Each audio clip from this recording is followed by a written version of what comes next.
नमस्कार दोस्तों, आज के इस वीडियो में हम तरलों के यांत्रिक गुण का चौथा भाग समझेंगे।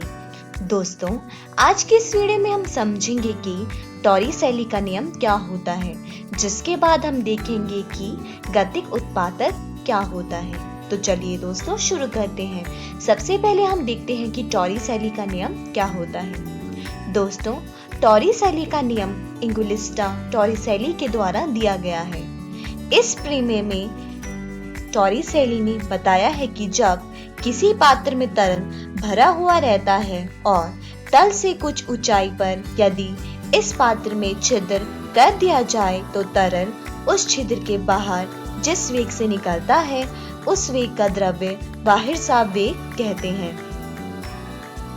टॉरिसेली का यह नियम या समीकरण द्रव के बाहिर्वाह वेग और द्रव की ऊंचाई में एक संबंध स्थापित करता है, जिसके द्वारा किसी पात्र में भरे द्रव का बाहिर्वाह वेग ज्ञात किया जा सकता है और इसके आधार पर यह भी ज्ञात किया जा सकता है कि पात्र कितनी देर में खाली हो जाएगा।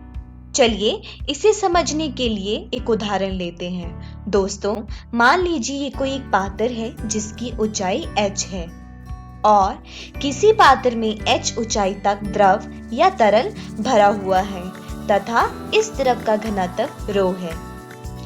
अब इस पात्र में द्रव के स्वतंत्र तल से h गहराई पर एक छिद्र निकाल दिया जाता है।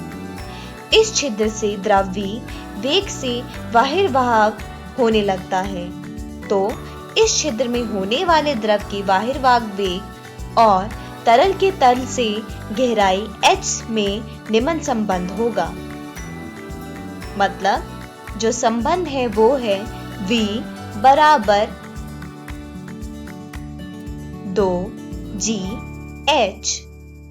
यहाँ v द्रव का बाहिर्वाह वेग है और g गुरुत्वीय त्वरण है और h द्रव की स्वतंत्र तल में गहराई है। दोस्तों, इस नियम के अनुसार गुरुत्वाकर्षण बल के तहत किसी छिद्र से बह रहे द्रव का वेग v का मान द्रव की सतह से छिद्र तक की गहराई h तथा गुरुत्वीय त्वरण के 2 गुना 2g के दोनों के वर्गमूल के समानुपाती होता है। दोस्तों, द्रव का बाहिर्वाह वेग द्रव की प्रकृति, पात्र में द्रव की मात्रा और छिद्र के क्षेत्रफल अर्थात आकार पर निर्भर करता है।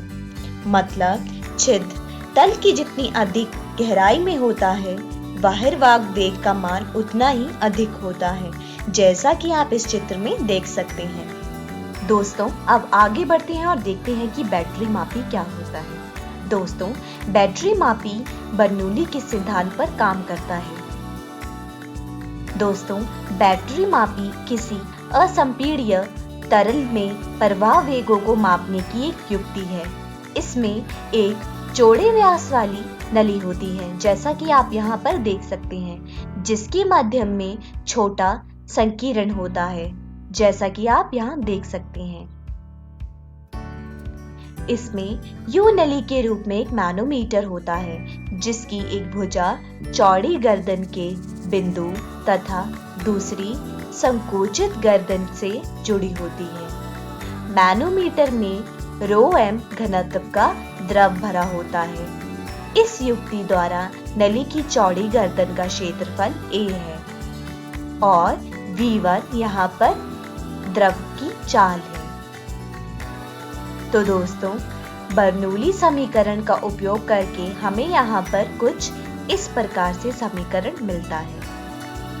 दोस्तों, यह दाबांतर यू नली की संकुचित भुजा में दूसरी भुजा की तुलना में तरल के उच्चतर स्तर का कारण है। भुजाओं की ऊंचाई में अंतर h दाबांतर की माप है। इसके अनुसार हमें जो समीकरण मिलता है वो कुछ इस प्रकार से है। मतलब P1 घटा P2 बराबर है ρmgh। मतलब 1/2 ρ v1 वर्ग 2 a भाग 2 वर्ग 2 घटा 1, जिसमें चौड़ी गर्दन का तरल का वेग कुछ इस प्रकार से दिया गया है।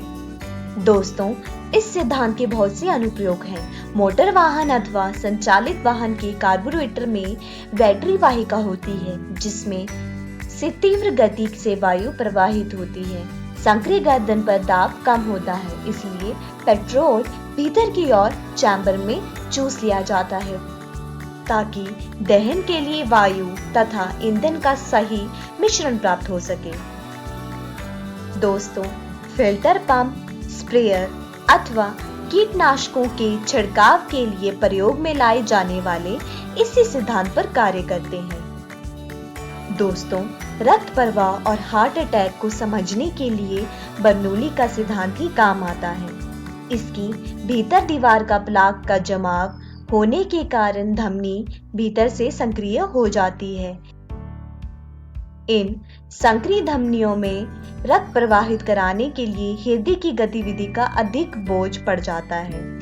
इस क्षेत्र में रक्त के प्रवाह की चाल बढ़ जाती है और भीतरी दाब घट जाता है तथा बाह्य दाब के कारण धमनी दब जाती है। हृदय इस धमनी को खोलने के लिए रक्त को धक्का देता है। जैसे ही रक्त इसे खोलकर बाहर की ओर तीव्र गति से प्रवाहित होता है, आंतरिक दाब पुनः गिर जाता है और धमनी पुनः दब जाती है। इससे हार्ट अटैक हो सकता है। चलिए दोस्तों, अब आगे बढ़ते हैं और देखते हैं कि गतिक उत्पादक मतलब लिफ्ट क्या होती है। दोस्तों, गतिक उत्पादक एक बल है जो एक शरीर को गति में एक तरल पदार्थ के माध्यम में चलते हुए इसकी ऊपरी विज्ञापन निचली सतहों के बीच दबाव अंतर के कारण अनुभव होता है। दोस्तों, क्या कभी आपने ऐसा सोचा है कि एरोप्लेन कैसे उड़ता होगा, या फिर क्रिकेट बॉल, टेनिस बॉल या बेसबॉल जैसे कई खेलों में वायु में जाती हुई बॉल अपने पथ से कैसे हट जाती है? दोस्तों, सबसे पहले हम देखते हैं एरोप्लेन का उदाहरण। दोस्तों, हम यहाँ एरोप्लेन का जो विंग है, मतलब जो पंख होता है, उसका क्रॉस सेक्शन लेंगे। दोस्तों, जब एरोप्लेन आगे बढ़ रहा होता है, मतलब अगर इस दिशा में एरोप्लेन आगे बढ़ेगा तो हवा का बहाव इस दिशा में होगा। तो जब हवा के बहाव इस पंख पर टकराएगा तो वो कुछ इस दिशा में जाएगा, जैसा कि आप यहाँ पर देख सकते हैं। दोस्तों, प्रवाह की गति शीर्ष पर अधिक और नीचे कम होती है। इसके कारण ऊर्ध्वमुखी बल से पंख पर गतिक उत्पादक उत्पन्न होता है और यह वायुमान के भार को संतुलित करता है। दोस्तों, चलिए अब देखते हैं कि बिना घूमे गेंद का चलना क्या होता है।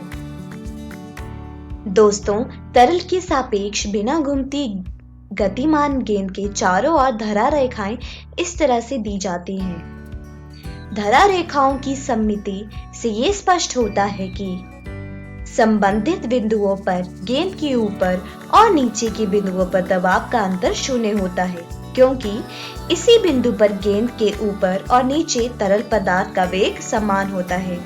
इस प्रकार हवा के कारण गेंद पर कोई ऊपर नीचे की ओर बल नहीं होता है।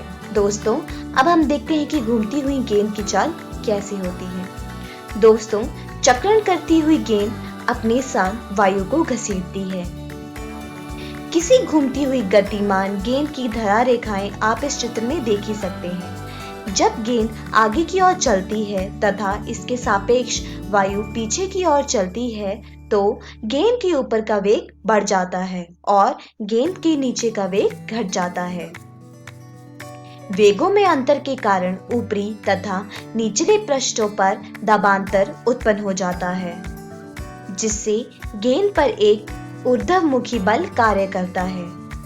दोस्तों, प्रचक्रण के कारण उत्पन्न हुए इस गतिक उत्पादक को हम मैग्निस प्रभाव मतलब मैग्निस इफेक्ट कहते हैं।